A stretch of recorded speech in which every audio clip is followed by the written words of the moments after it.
Napaiyak na lang si megastar Sharon Cuneta nang maghain sila ng asawa niyang si Kiko Pangilinan ng cyber libel complaint sa Makati Prosecutor's Office. Laban niyan sa showbiz columnist na si Christy Fermin. Never namang humingi ng kanyang panig si Fermin kapag ginagawa siyang topic online. We reached out to her, and for a while I had so much affection for her kasi feeling ko tanda na natin, tanda ko na. I was looking only for good points in people, and then after a while parang suddenly I was shocked kasi konting lalabas parang hinusgahan ka agad. Dagdag pa ng megastar. Ayoko to yung pwede lang, pero parang it's a message also na artista kami, pero ang dami na nakakalimot na nasasaktan din kami, di ba? Na hindi naman din yung kami kilala, nakikita nyo lang ang trabaho na. Alonzo, nagsampa ng 3 kaso ng cyber libel laban kay Christy Fermin at OG Diaz. Nagsampa ng 3 kaso ng cyber libel ang kapuso actress na si Bea Alonzo laban sa entertainment columnist at writer na si Christy Fermin, vlogger at showbiz reporter na si Ogie Diaz, at 5 iba pa na napakalapit kina Fermin at Diaz sa Quezon City Prosecutor's Office na walang basehang impormasyon ng kanilang mga online shows at mga hanay ng entertainment. Sinabi ni Bea Alonzo sa GMA7 showbiz reporter na si Nelson Canlas na biktima siya ng maling impormasyon na walang basehan at sinisira ang kanyang reputasyon. Kasama ni Alonzo ang kanyang abogado at manager na si Shirley Kwan. Ano gusto mo sila rin Diwata? Ano ginagawa mo? Tinanong sa niyo madalang sa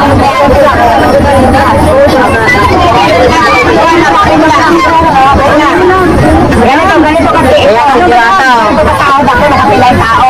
Kumilat to, nagulat ako kasi hindi ko siya kilala.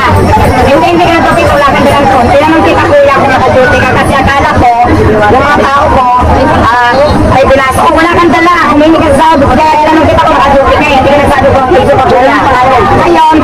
Ngayon nung naalataan siya na kumukuha na sahod, nakapila din, tinanong ko sa mga tao kasi duda ako, sabi niya, sabi ko sahod niya rin ba? Nakaduta sabi niya, oo, magsusuli ka diba? Hindi din, totoo lang kasi sabi lang natin totoo, tama lang tayo. Ngayon, kasi ang mga tao ko marami. Tinanong ko ito mga to, kasi nung tinanong ko kayo kapila ka, may nakaduty ka sabi ko, kasi akala ko, pinapasok mo lang, hindi ko kailangan. Kaya yun na yun, yun na nga, kaya tinanong ko sa mga nagduty ka yan. Ngayon nung sa natin lang, hindi pinasa mo kayo, kasi hindi ko alas na sana. Hindi, huwag ka naman mo ko sana. Pwede ka naman sa akin,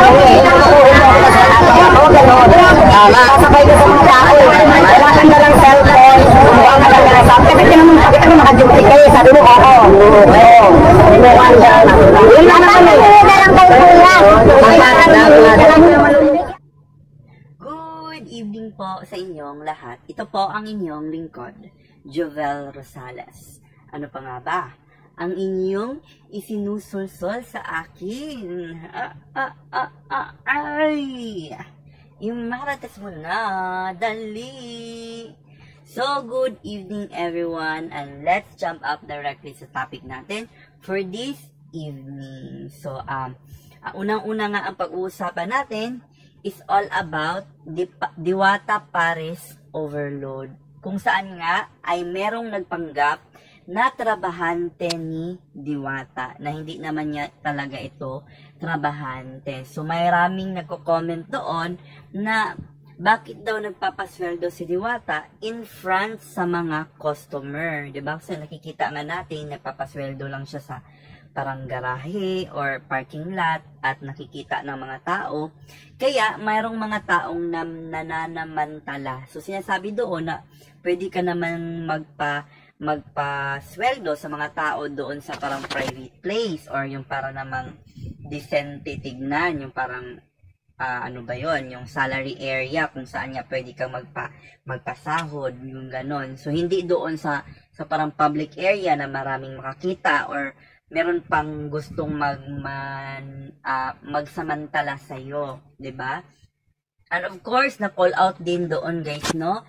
Yung marami nang tira doon, 'di ba? Kasi nga maraming kumakain kay Diwata. So, marami ding mga tao na hindi na nila nauubos at naiiwan na lang doon, no? So, parang kinall out din ito ni mismo ni Diwata na sinabi na kung pwede naman na kumuha lang kayo ayon sa kaya ninyong kainin. Hindi naman yung marami kayong kinuha tapos hindi nyo uubusin. Yun yung point ni... wait lang. advertise. So, yan, sabi doon, kinukall out ni Diwata na pwede naman kayong kumain, pwede naman kayong kumuha ayon lang sa kaya ninyong ubusin. Hindi, no need na kumuha ng mas marami pa kung hindi nyo naman mauubos. At marami ding nagsabi doon mismo sa comment section na kung yung mga maraming tira, pwede naman daw yun ipakain sa yung tinatawag na yung mga street dogs, yung mga homeless dogs na walang makain. So, marami ding nagsasuggest ng ganon. At ito pa, may nag-call out din kay Diwata na bakit na lang daw si Diwata ang parating binibigyan. Binigyan ng kotse, binigyan ng bahay, ano pa yung mga pinagbibigay kay Diwata. So, na-call out din doon, no, na sinabi na pwede naman sa iba naman ibigay.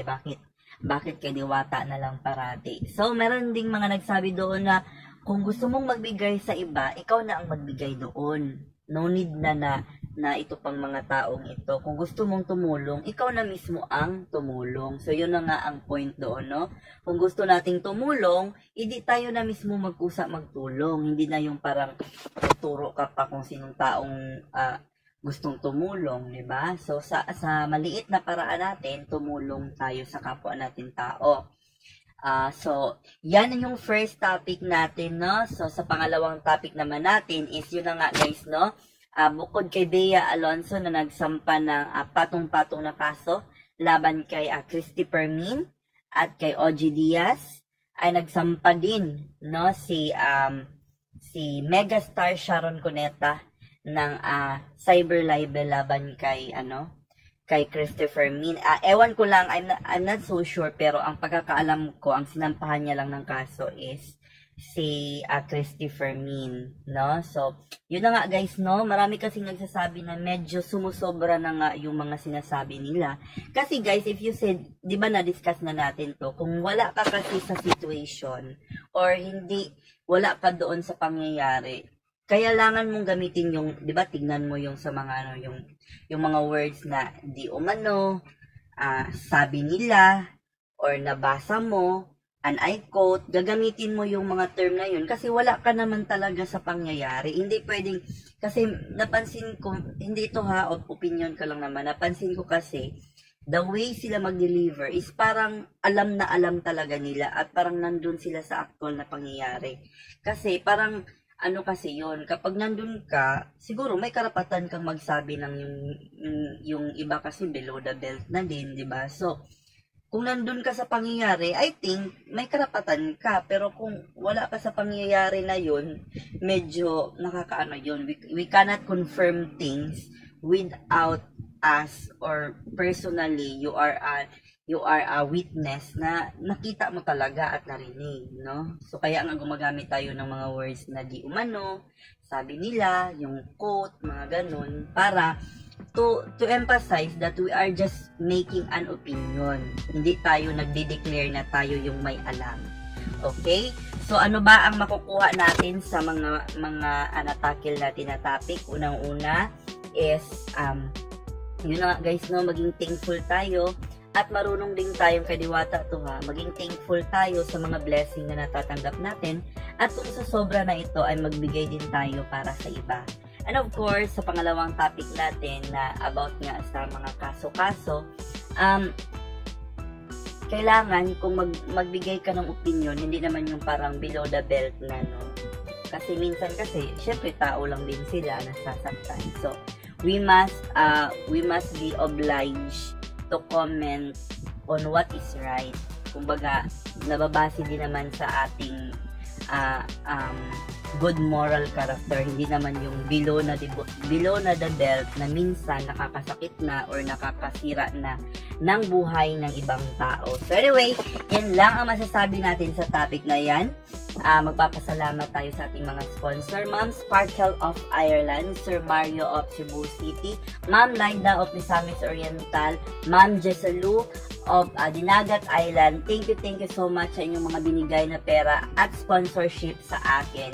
Again, ito po ang inyong lingkod, Jubel Rosales. Ano pa nga ba? Ang inyong isinusulsol sa akin. Ay! Imarates mo na, dali. This is I Care, I Share, I Care.